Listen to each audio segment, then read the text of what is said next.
Hi student, welcome in our channel. Myself is Manjeet Yadav और मैं आज आपको बताने वाला हूँ आरसीसी सब्जेक्ट में डबली रेनफोर्स्ड बीम का बहुत ही अच्छा क्वेश्चन, जिसमें आपको neutral axis, moment of resistance, total load and super impose load, ये चारों चीजें मैं निकालना सिखाऊंगा इसी क्वेश्चन में।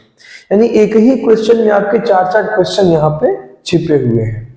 आइए क्वेश्चन को पढ़ते हैं।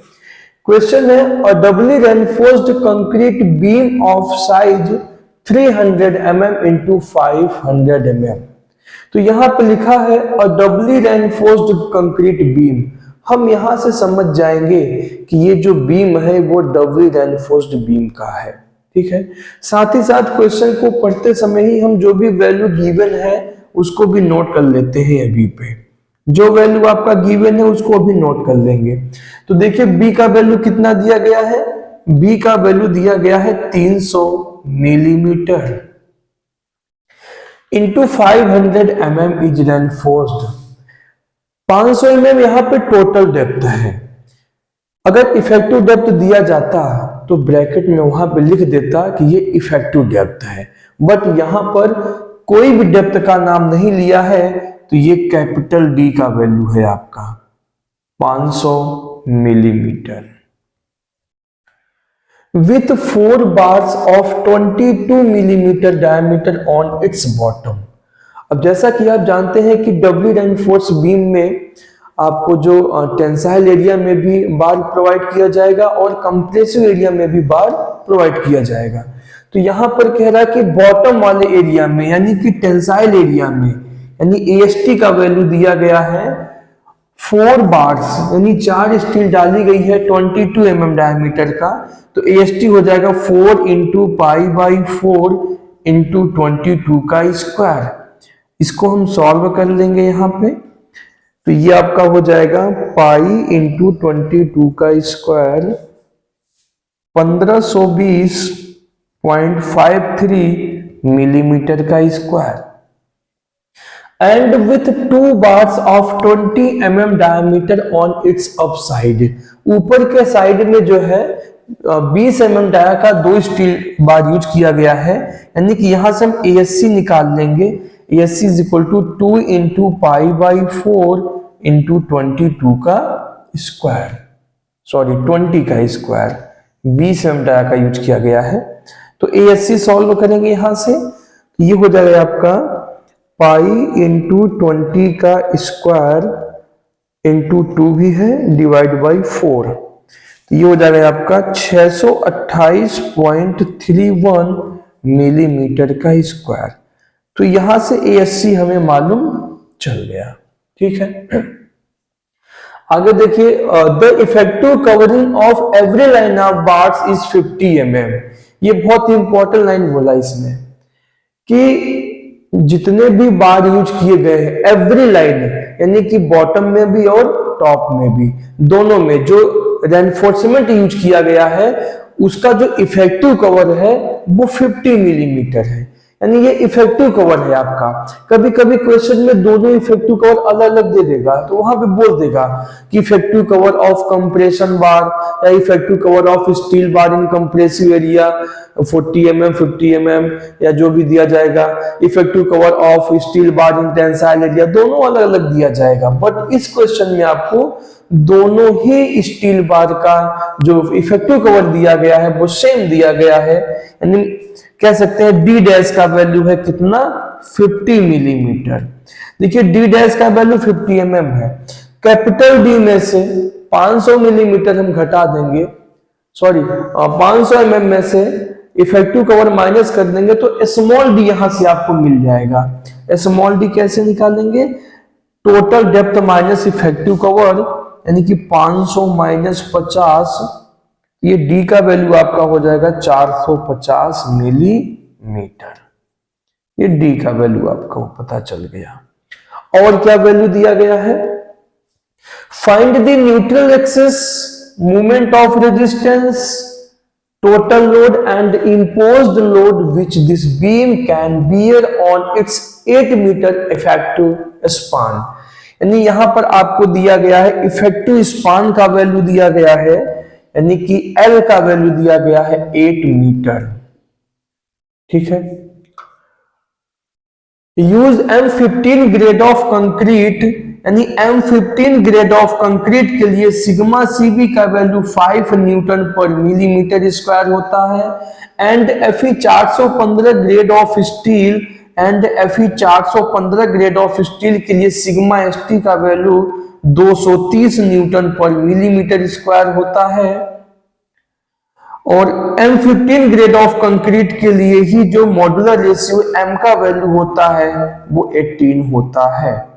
आपको क्या क्या फाइंड आउट करना है, एक तो न्यूट्रल एक्सेस निकालना है, दूसरा मूवमेंट ऑफ रेजिस्टेंस आपको निकालना है, तीसरा टोटल लोड निकालना है एंड चौथा आपका इम्पोज्ड लोड निकालना है, यानी कि W2 का वैल्यू आपको निकालना है, या W1 या W2 कुछ भी आप इन्हें कह सकते हैं, W1 ही चलिए कह लीजिए। ये चार चीजें मैंने इसी क्वेश्चन में आपसे पूछ लिया है। ठीक है, बहुत ही इंपॉर्टेंट क्वेश्चन है ये। अब हम लोग सॉल्व करते हैं इसे। तो देखिए, सबसे पहले आप निकालेंगे न्यूट्रल एक्सिस। न्यूट्रल एक्सिस, ठीक है। एक बात मैं और आपको बता दूं कि जब तक आप न्यूट्रल एक्सिस नहीं निकालेंगे तब तक आप मूवमेंट ऑफ रेजिस्टेंस नहीं निकाल पाएंगे, और जब तक मूवमेंट ऑफ रेजिस्टेंस नहीं निकालेंगे तब तक आप टोटल लोड नहीं निकाल पाएंगे, और जब तक टोटल लोड नहीं निकाल पाएंगे तब तक आप इम्पोज्ड लोड नहीं निकाल पाएंगे। तो इसलिए एक दूसरे से कनेक्टेड है। यदि इस क्वेश्चन में ये चारों चीज न पूछा जाता, सिर्फ इम्पोज्ड लोड आपसे पूछ लिया जाए, तब भी आपको ये सारी चीजें निकालनी पड़ेगी। तो चलिए हम आगे देखेंगे किस प्रकार से एक दूसरे से कनेक्टेड है, वहां से आपको आइडिया लग जाएगा। तो सबसे पहले हम निकालेंगे न्यूट्रल एक्सिस। न्यूट्रल एक्सिस दो टाइप का होता है, एक होता है क्रिटिकल न्यूट्रल एक्सिस। यहां से जो एक्स निकल के आएगा उसको एक्सिस ही कहते हैं। इसका फॉर्मूला है x is equal to m sigma CBD upon में m sigma CB plus sigma ST। यहां पर वैल्यू पुट कर देंगे, m का वैल्यू 18, सिग्मा CB 5, d का वैल्यू 450, 18 इंटू 5 प्लस 230 mm। ये हो जाएगा 18 into 5 into 450 divide by 18 into 5 plus 230। तो ये हो जाएगा आपका 126.56 या 127 mm, इसे हम कह सकते हैं। तो ये XC का वैल्यू आपको पता चल गया कितना, 127 मिलीमीटर। ठीक है, तो एक चीज तो आपका कंप्लीट हो गया। अब हम चलते हैं एक्चुअल न्यूट्रल एक्सिस की तरफ। एक्चुअल न्यूट्रल एक्सिस, ठीक है।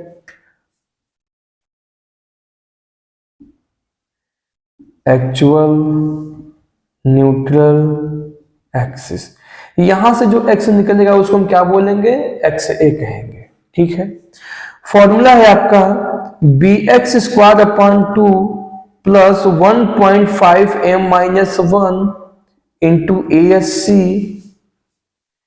Into x minus d dash is equal to MAST d minus x.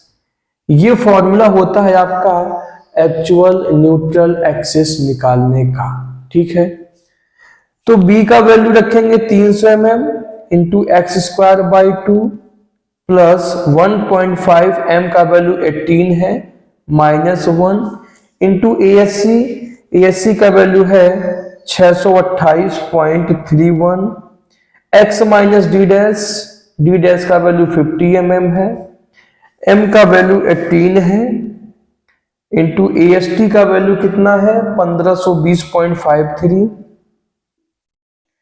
d minus x 450 minus x. इसी को हमें सॉल्व करना आना चाहिए।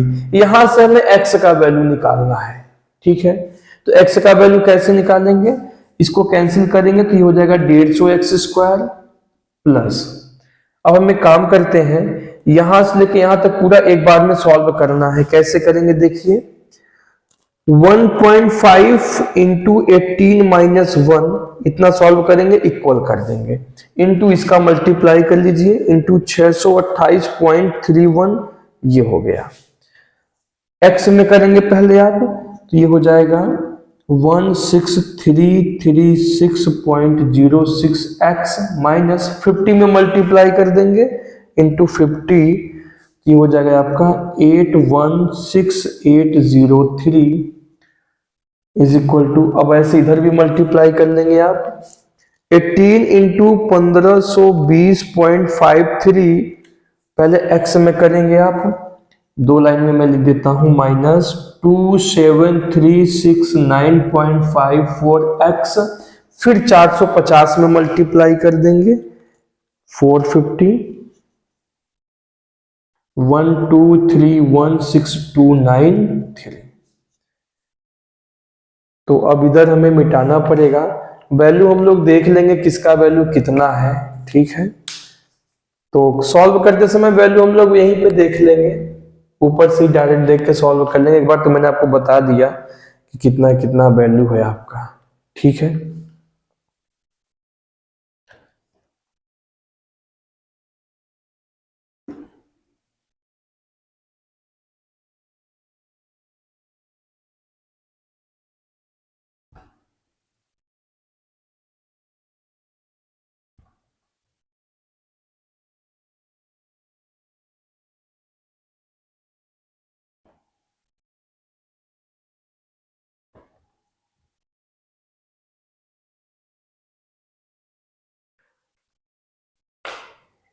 अब सॉल्व करना है हमें, 150x²,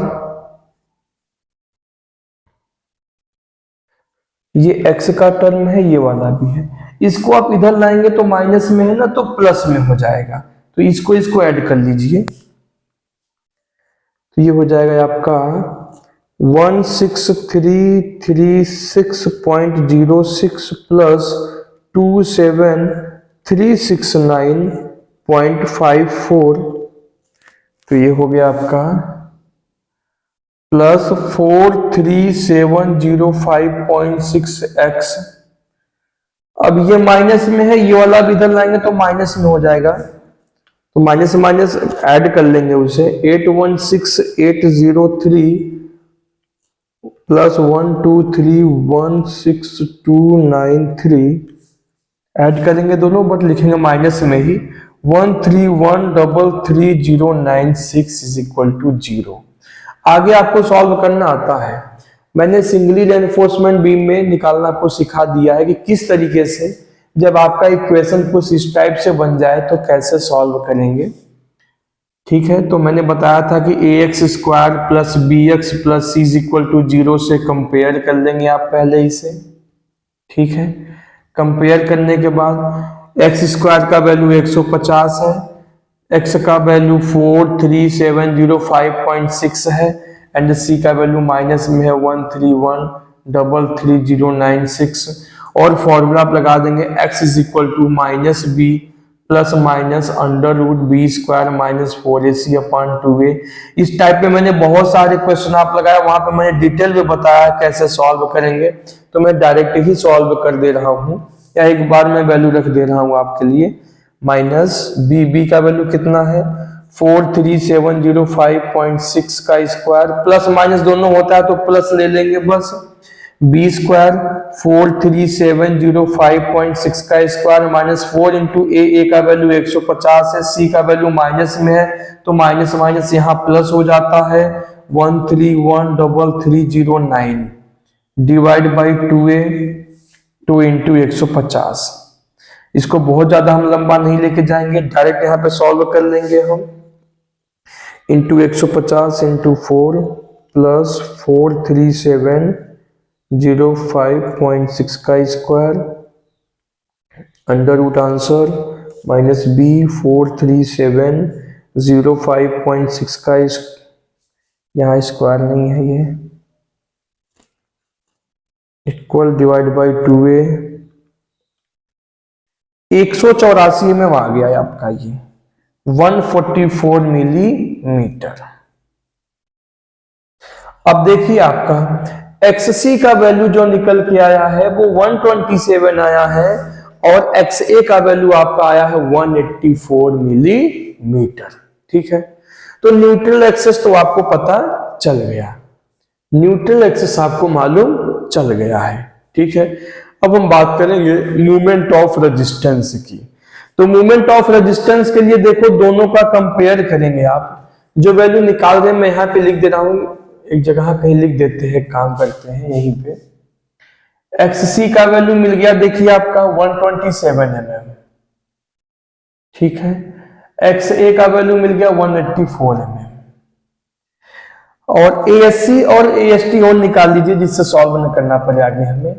एएससी कितना है आपका 628.31 और एएसटी है 1520.53। बाकी वैल्यू तो हम क्वेश्चन से डायरेक्ट देख के सॉल्व कर लेंगे। ठीक है,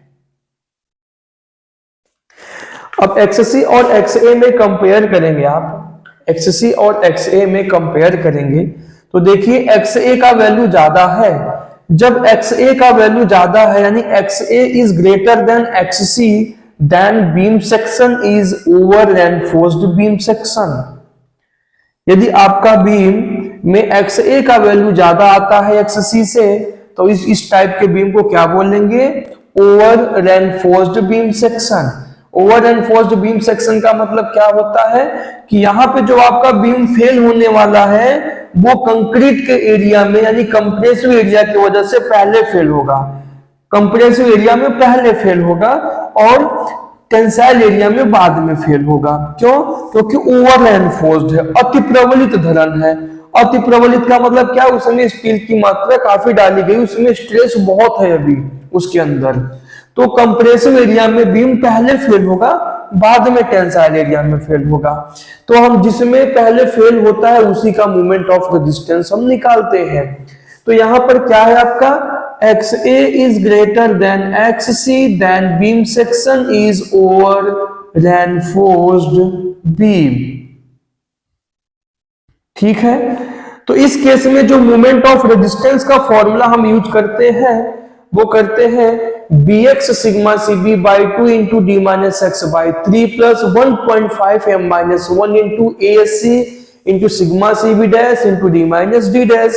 तो हमें सिग्मा cb dash की वैल्यू की आवश्यकता पड़ेगी पहले, तो उसकी वैल्यू हम निकाल लेते हैं। Sigma cb dash is equal to क्या मैंने आपको बताया है x minus d dash into sigma cb upon में x। इस वैल्यू से पहले निकाल लो इस फॉर्मूले से। तो x माइनस एक्स का वैल्यू हमेशा देखिए एक्चुअल न्यूट्रल एक्सिस का वैल्यू ही लेके चलना है आपको हमेशा, divide by 184 into sigma cb 5। ये हो जाएगा आपका 184 minus 50 divide by 184 into 5 3.64 Newton पर mm स्क्वायर। ये सिग्मा cb डैश की वैल्यू की आवश्यकता पड़ गई, हमें नीड पड़ेगी आगे, इसलिए हमने पहले इसको निकाल दिया। अब आप अपने फॉर्मूले पे आ जाइए। Moment of resistance is equal to bx sigma cb by 2 into d minus x by 3 plus 1.5 m minus 1 into ASC into sigma cb dash into d minus d dash. ये होता है फॉर्मूला आपका moment of resistance in compressive area का। तो यहां पर value रखेंगे हम mr is equal to bx sigma cb by 2 300 into 184 into 5 divide by 2 d minus x by 3 450 minus 184 by 3 plus 1.5 m minus 1 1.5 into 18 minus 1 into ASC कितना है 628.31 into sigma cb dash 3.64 into d minus d dash 500 D का value 450 है। 450 minus d dash का value कितना है 50 mm। ठीक है, तो इसको हम सॉल्व कर लेते हैं। M r is equal to, ये हो जाएगा 300 into 184 into 5 divide by 2 into 450 minus 184 by 3 आ गया, प्लस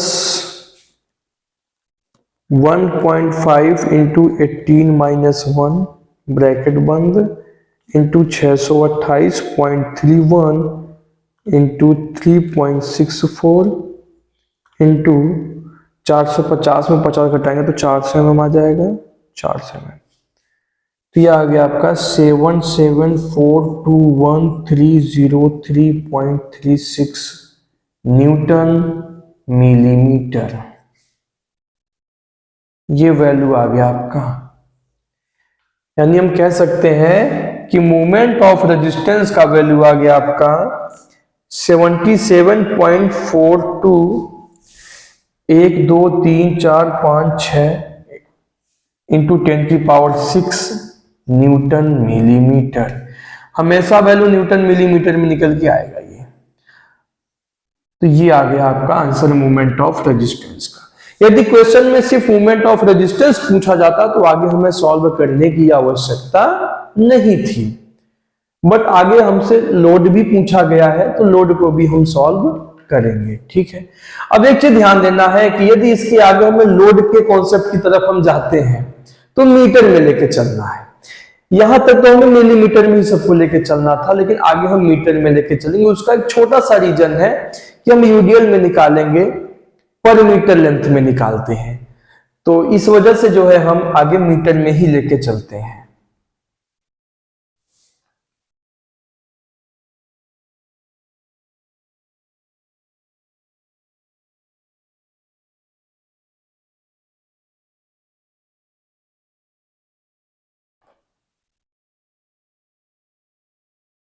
देखिए ये रेक्टेंगुलर बीम है आपका, यानी सिंपली सपोर्टेड बीम है। और यूडीएल के लिए हम जानते हैं कि सिंपली सपोर्टेड बीम और यूडीएल के लिए मूवमेंट का फॉर्मूला जो होता है WL²/8 होता है। ठीक है, तो हम जानते हैं कि bending movement is equal to movement of resistance. तो बेंडिंग मूवमेंट का फॉर्मूला WL²/8 और मूवमेंट ऑफ रेजिस्टेंस आपने निकाल लिया 77.42 इंटू 10⁶ नहीं 3 लेके चलेंगे, यहीं पे ध्यान देना है आपको। इसको हमने क्या किया, न्यूटन मीटर में बना लिया। mr is equal to 77.42 into 10⁻3, क्योंकि मिलीमीटर से मीटर में बनाएंगे तो 1000 से डिवाइड कर देंगे तो न्यूटन मीटर में हो जाएगा। यही वैल्यू आगे हमें लेके चलना है। यहां से जो आप लोड निकाल लेंगे, देखिए लोड निकालेंगे, यही टोटल लोड है आपका। एल का वैल्यू 8 मीटर दिया गया है, 8 का square divide by 8, 77.42 into 10⁻3। W is equal to, इसी को कहते हैं टोटल लोड। ये आपका टोटल लोड है, W यहां से निकल गया है। 77.42 इंटू 10⁻3 इंटू 8 डिवाइड बाई 8 का स्क्वायर, 9677.5 न्यूटन पर मीटर। अगर सिर्फ लोड पूछा जाता तो बस इतने हमें सॉल्व करना है, इसके आगे सॉल्व करने की आवश्यकता नहीं है, फिर हमें यहीं तक सॉल्व करना था। लेकिन मैंने जानबूझ के आगे एक उसमें सुपर इम्पोज लोड पूछ लिया है। सुपर इम्पोज लोड का मतलब ये होता है कि बीम के ऊपर कितना लोड लग रहा है, बीम के ऊपर कितना अलग से लोड आ रहा है, क्योंकि टोटल लोड में self weight of beam plus super impose दोनों काउंट कंसीडर होता है इसमें। इसी में से हम सेल्फ वेट जो है उसका माइनस कर देंगे तो सुपर इम्पोज लोड निकल के आ जाएगा। देखिए हम जानते हैं कि टोटल लोड का फॉर्मूला क्या होता है। टोटल लोड में क्या क्या होता है, इसमें होता है आपका self weight of beam plus superimposed beam, दोनों होता है। Self weight of beam plus superimposed load. जो ऊपर से लोड लगा हुआ है वो plus self weight of beam, दोनों मिलके क्या बनता है, W। तो W is equal to self weight of beam को W1 मान लीजिए और सुपर इम्पोज्ड को W2 मान लीजिए। स्टार्टिंग में W1 is equal to question mark है, आप W2 कर लेना। W1 W2 किसी को भी मान सकते हैं, कोई दिक्कत नहीं यहाँ पे। तो यहाँ पे वैल्यू आप रखेंगे। अब हमें निकालना क्या है, सुपर इम्पोज्ड। तो W2 क्या हो जाएगा, W माइनस W1। तो W का वैल्यू क्या है आपका 9677.5 माइनस W1 निकालने का फॉर्मूला क्या है, सेल्फ वेट ऑफ बीम कैसे निकालते हैं, बीम का सेल्फ वेट कैसे निकालेंगे, ये बीम है, इसका सेल्फ वेट निकालना है। तो बीम का वॉल्यूम इंटू बीम का density, weight is equal to क्या होता है, वॉल्यूम इंटू डेंसिटी। तो बीम का क्या ले लेंगे, वॉल्यूम इंटू डेंसिटी, किसका, आरसीसी का। तो वॉल्यूम कैसे निकालेंगे, length into breadth into height, length into breadth into height into density कितना लेंगे, आरसीसी का डेंसिटी है 25,000 न्यूटन पर मीटर क्यूब। तो यहां पर length into breadth into height, किसका लेंथ, बीम का। तो यहां पर मीटर लेंथ निकालिए, लेंथ 1 मीटर ले लीजिए, क्योंकि यहां पे जो हमने टोटल लोड भी निकाला है वो पर मीटर लेंथ निकाला है, पूरे 8 मीटर लेंथ का नहीं निकाला है बल्कि पर मीटर निकाला है। तो यहां पर जब सेल्फ वेट ऑफ बीम निकालेंगे तो वही 1 मीटर लेंथ ले लेंगे, ठीक है, 1 मीटर लेंथ। या एक बार मैं फॉर्मूला ही लिख देता हूं अलग से आपके लिए। W1 निकालने का फॉर्मूला क्या है आपका, L into b into capital D लेके चलते हैं इंटू 25,000, यहां से निकालेंगे 9677.5 minus length 1 metre, b 300 millimetre दिया, इसको मीटर में बना लेंगे 0.300 इंटू कैपिटल डी लेके चलते हैं, कैपिटल डी, स्मॉल डी नहीं लेके चलते हैं क्योंकि पूरा वेट हमें निकालना होता है। 500 मिलीमीटर दिया गया है, 500 इंटू 25,000, यहां से सॉल्व कर लेंगे हम। तो 9677.5 माइनस 0.3 इंटू 0.5 इंटू 25,000, ये आ गया आपका 5927.5 न्यूटन पर मीटर। ये हो गया सर आपका सुपर इम्पोज्ड लोड। तो मैं समझता हूं कि आपको बहुत अच्छे से समझ में आ गया होगा कि न्यूट्रल एक्सेस कैसे निकालते हैं, मूवमेंट ऑफ रेजिस्टेंस कैसे निकालते हैं, टोटल लोड पूछ लिया जाए तो कैसे निकालेंगे और इम्पोज्ड लोड कैसे निकालते हैं। देखिए दूसरे से कनेक्ट कैसे हैं। अगर हमें टोटल लोड नहीं मालूम होता तो इम्पोज्ड लोड हम नहीं निकाल पाते, और मूवमेंट ऑफ रेजिस्टेंस नहीं मालूम होता तो हम टोटल लोड नहीं निकाल पाते, और न्यूट्रल एक्सेस नहीं मालूम होता तो मूवमेंट ऑफ रेजिस्टेंस नहीं निकाल पाते। तो एक दूसरे से सब कनेक्टेड थे। यहाँ पर हमने एक प्रकार से देखा जाए तो 4-4 क्वेश्चन यहाँ पर मैंने आपको दे रखा था एक ही क्वेश्चन में। मैं आशा करता हूं कि आपको बहुत अच्छे से समझ में आया होगा। यदि कोई भी कंफ्यूजन है तो आप कमेंट कर सकते हैं, रिप्लाई जरूर आपको मिलेगा। और मैंने पूरा कोशिश किया आपको बिल्कुल डिटेल में समझाने का। यदि कोई कैलकुलेशन कहीं पे बाय मिस्टेक हो गया होगा कैलकुलेटर से तो आप उसको जो है उसको सही कर लीजिएगा, क्योंकि सॉल्व करते समय कभी कभी हो जाता है और आपका कॉन्सेप्ट जो है वो आपको समझ में आ गया होगा। ठीक है, डी का वैल्यू ध्यान देना है आपने। ये कैपिटल डी 500 है, स्मॉल डी 450 mm है। ठीक है, तो जहां स्मॉल डी फॉर्मूले में यूज हुआ है वहां पे 450 mm हमने लिखा होगा। सिर्फ यहाँ पे कैपिटल डी जो है आपका यहाँ 500 mm यूज किया गया है। ठीक है, तो कैलकुलेशन थोड़ा सा आप जरूर चेक कर लीजिए, कर लेंगे। फिर मैं मिलता हूं नेक्स्ट लेक्चर में।